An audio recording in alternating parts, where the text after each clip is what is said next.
Bonjour à tous et bienvenue aux Observateurs de France 24. L'épidémie d'Ebola a déjà fait plus de 5000 morts, dont la moitié au Libéria. Et cette maladie laisse bien sûr derrière elle des centaines d'enfants orphelins et désemparés pendant 21 jours, c'est-à-dire pendant la période où peuvent apparaître les symptômes de la maladie. Eh bien, ces enfants vivent dans la terreur de subir le même sort que leurs parents. C'est dans cette période cruciale qu'intervient notre observatrice. Elle témoigne de Monrovia. Nous hébergeons en ce moment des enfants de 4 à 17 ans. Dans la plupart des cas, ce sont des enfants qui ont perdu un ou leurs deux parents à cause d'Ebola. Ils doivent attendre pour voir si eux-mêmes sont infectés ou si leurs parents résistent à la maladie. On fournit un lit, un abri, de la nourriture et puis on a un professeur d'art qui vient tous les jours. Il dessine par exemple ce qu'on appelle une liste de souhaits. C'est le cadeau qu'ils aimeraient recevoir lorsqu'ils quittent le refuge. Quelque chose qu'ils aimeraient garder avec eux une fois sortis.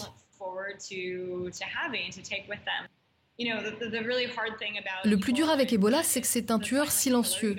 On ne sait jamais où et quand il va frapper.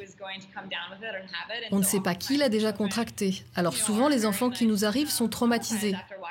Ils ont parfois vu leur famille mourir et ils se demandent si eux-mêmes sont malades, alors qu'on leur répète que cette maladie est forcément mortelle.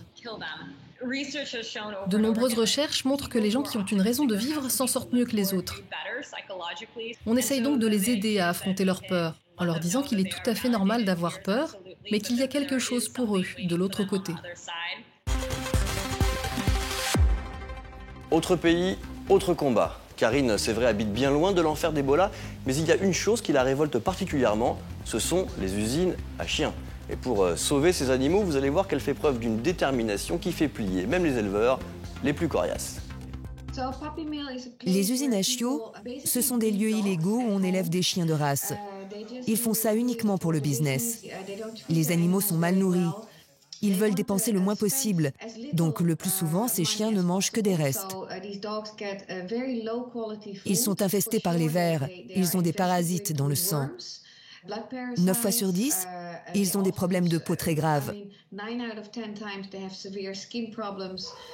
Ce qu'on fait en général lorsqu'on est alerté sur une usine à chiots, c'est qu'on va sur place et on essaie de convaincre le propriétaire de nous donner ses animaux. Ça n'est pas facile, bien sûr, car nous donner leurs chiens, pour eux, c'est nous donner une source de revenus. Mais en général, même si ça prend beaucoup de temps, la plupart du temps, ils finissent par nous donner leurs animaux. Vous savez, les gens qui élèvent ces chiens, ils ne les voient pas comme des créatures vivantes. C'est juste un moyen de gagner de l'argent.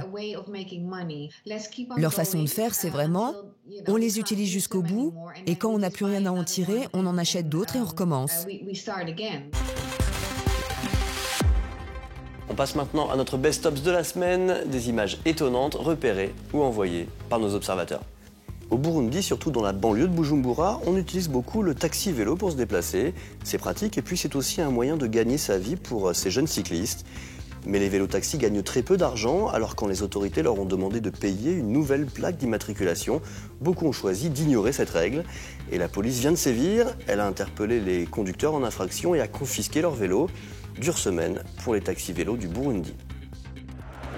La petite ville de Galate en Iran était autrefois connue pour son bon vin. Eh bien aujourd'hui, c'est pour son cannabis que les acheteurs s'y bousculent.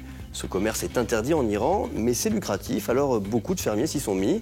À Galate, on trouve des plantations de cannabis un peu partout, et on peut même acheter sur Facebook de la marijuana de ce village. En Russie, Poutine est une méga star, et pas seulement chez les Russes. Écoutez ce rap à la gloire du président.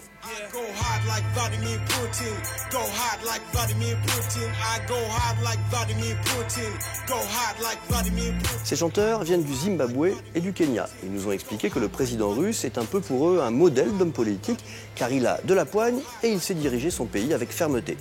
Nous avons demandé ce qu'ils en pensaient à nos observateurs africains qui vivent en Russie. Certains soutiennent l'initiative des deux rappeurs car ils espèrent qu'elle va donner une meilleure image des Africains dans le pays.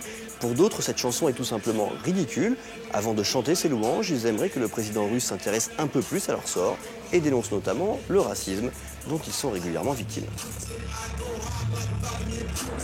Et puis pour finir cette émission, nous avons une pensée pour nos observateurs dans la ville de Benghazi en Libye. Les combats entre les milices islamistes et les forces gouvernementales sont en train de défigurer leur ville. Ils nous envoient ces photos prises avant et après les bombardements.